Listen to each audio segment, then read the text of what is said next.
Hi guys, it seems Nigel Farage is pushing the same rubbish that his friend Richard Tice has been pushing on I don't know how many occasions about people crossing the English Channel by small boat.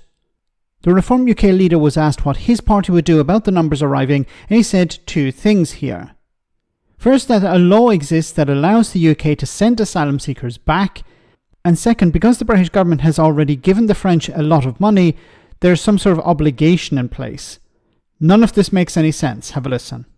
So you are going to turn the boats back, are you? And how do you square that with the French? It's very easy. The UNCLOS 1982 Law of the Seas says we are fully entitled to send boats back to a safe place if they're in danger in any passage across any, water course in the world. So there's no problem with that. The French will hate it, but that's not difficult. We've given them £500 million. They've delivered almost nothing. And do you know what?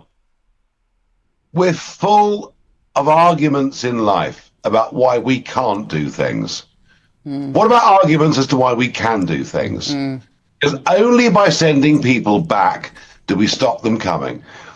Tony Abbott in Australia was told he couldn't do anything about the boats coming from Indonesia. But in 2012, do you know what he did? He towed them back to Indonesia. Guess what happened? The boats stopped coming. We must do the same. Okay. I found this document from the UNHCR, and it mentions, for example, the Law of the Sea 1982.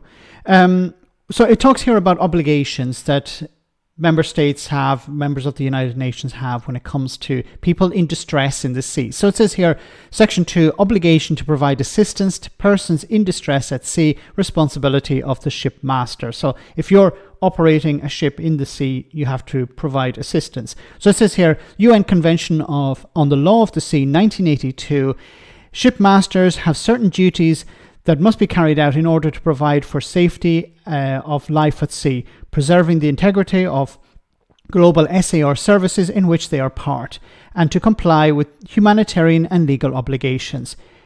Then it goes on to say these obligations. So, for example, survivors of distress incidents are provided assistance regardless of their nationality or status of the circumstance in which they are found.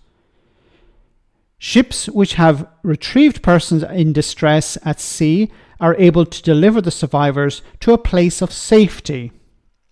And third, survivors, regardless of nationality or status, including undocumented migrants, asylum seekers and refugees and stowaways, are treated while on board in the manner prescribed in the relevant IMO instruments and in accordance with the relevant international agreements and long-standing humanitarian maritime traditions. Now, so this is what Farage, it seems, is talking about here. But there's no reference here about taking people back to France. It's talking about taking people to a place of safety. Now, if it's deemed safer to take people to France, then they will do that. If it's safer to take people to the UK, to England, to the English coast, then they're going to do that. There's nothing here in this document, and I'll leave a link in the description. You can read the rest of it yourself. It's not very long. But there's nothing in this document that says you're supposed to take people back to where they came from. It says just the safest place. Now, Farage also mentioned, well, what we do is we just do it because if the French don't like it, well, they can grim and bear it. But if the French say to you, you're not allowed to dock, then what do you do? You'll have to return to the United Kingdom. You'll have to return to the English port. So there are two problems here. First of all, there's no obligation on whoever picks up the asylum seekers to take them back to France.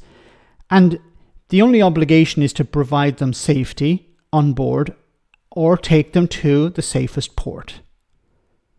So you can't force the French to open up the ports and allow people in. And strong-arming them or talking tough is not going to work either. Now, he also mentioned Australia, but when it came to Australia, they had an agreement, as far as I know, with Indonesia. But Britain doesn't have an agreement with France. So you'd actually have to have an agreement in place with France to take people back. But that's difficult now because the UK is no longer a member of the European Union. And finally, as I keep mentioning, on pretty much every occasion we talk about this situation, the people who are on these dinghies don't want to be in France. They want to be in the United Kingdom. So even if you were to take them back to France, even if France says, yes, we'll take them back, a few days later, they would be on dinghies again trying to get to the UK. So we know the solution here. Farage doesn't want to talk about it. It seems the British government doesn't want to talk about it. The Conservatives certainly don't want to talk about it. It's about creating safe routes so people don't rely on these dinghies. They don't pay people smugglers. You close down this business model pretty much overnight if you create safe routes for people. Let me know in the comment section, guys, what you think. As always, your comments are greatly appreciated. Thanks a lot.